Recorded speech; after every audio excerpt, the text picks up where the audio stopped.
नमस्कार दोस्तों। आप जब भी अपने घर के लिए सोफा परचेज करने जाते हैं तो आप उसका डिजाइन और फैब्रिक देख के परचेज करते हैं। क्या आपको पता है सोफे की असली स्ट्रेंथ उसके स्ट्रक्चर में होती है। तो इस वीडियो में आज हम बात करेंगे कि किस वुड का यूज करके हमें सोफा स्ट्रक्चर बनाना चाहिए, कौन सा साइज लगाना चाहिए एंड किस तरह से सोफे के स्ट्रक्चर की मेकिंग करनी चाहिए। तो मैं आसिफ पिछले 10 साल से फर्नीचर इंडस्ट्री में एज अ प्रोडक्शन हेड। तो आज हम बात करेंगे सोफा स्ट्रक्चर पे। तो सबसे पहले हमारे सोफे स्ट्रक्चर के लिए जो बेस्ट वुड यूज होती है वो है मरंडी वुड।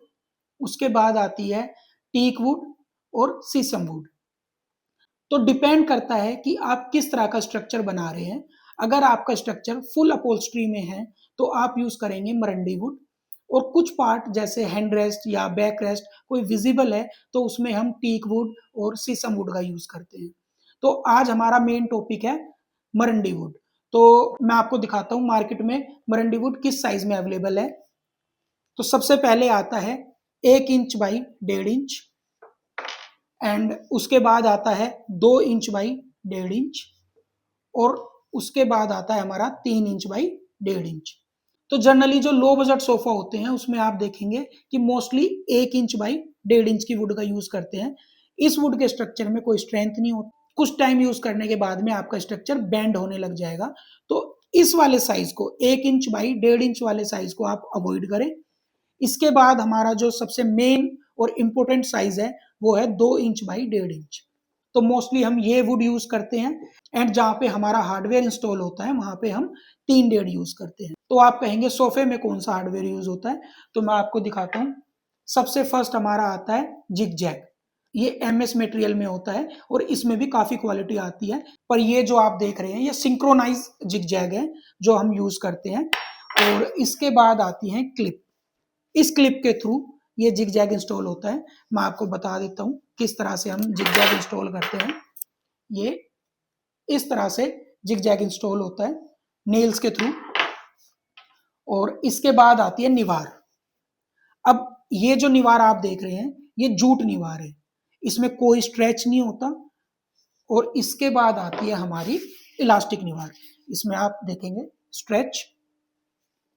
सो इस निवार को आप अवॉइड करें क्योंकि इसमें कोई स्ट्रेच नहीं होता। तो हम जब इसको लगाते हैं तो ऐसे स्ट्रेच करके लगाते हैं। सो कुछ टाइम बाद ये यूज होने पे ऐसे लूज हो जाती है जो हमारे सोफे के कंफर्ट को डिस्टर्ब करती है। तो इस वाली जूट निवार को आप अवॉइड करें। सबसे बेस्ट है इलास्टिक निवार। अब हम बात करते हैं कि सोफा स्ट्रक्चर हमें किस तरह से बनाना चाहिए। सबसे पहले डिपेंड करता है कि आप किस तरह का सोफा स्ट्रक्चर बना रहे हैं, किस शेप में बना रहे हैं, कोई पार्ट विजिबल तो नहीं है, फुल्ली अपहोल्स्टर्ड सोफा है या किस तरह का सोफा है। तो बात करते हैं कर्व सोफे की। मैंने ये इमेज लगाई है, ये कर्व सोफा है। सो सबसे पहले हम लेते हैं प्लाई। अब हमें कौन सी प्लाई यूज करनी चाहिए। शेप कटिंग के लिए हम प्लाई का यूज करते हैं जो मार्केट में 8 mm, 12 mm और 18 mm सभी थिकनेस में अवेलेबल है। तो सबसे जो बेस्ट प्लाई है वो आपको लेनी चाहिए 18 mm की। तो सबसे पहले हम शेप कटिंग करेंगे 18 mm प्लाई में। उसके बाद 2x1.5 की वुड हम यूज करेंगे फिलिंग में, जिसमें आपकी आर्म रेस्ट, बैक रेस्ट और सीट का जो हाइट होती है वो। तो जहां हमारा हार्डवेयर इंस्टॉल होता है वहां हम यूज करते हैं 3 1.5। कई बार क्या होता है कि हम शेप के लिए 8 mm और 12 mm प्लाई यूज करते हैं, जो कि मेरा मानना है उसको अवॉइड करना चाहिए, 18 mm प्लाई का यूज करें।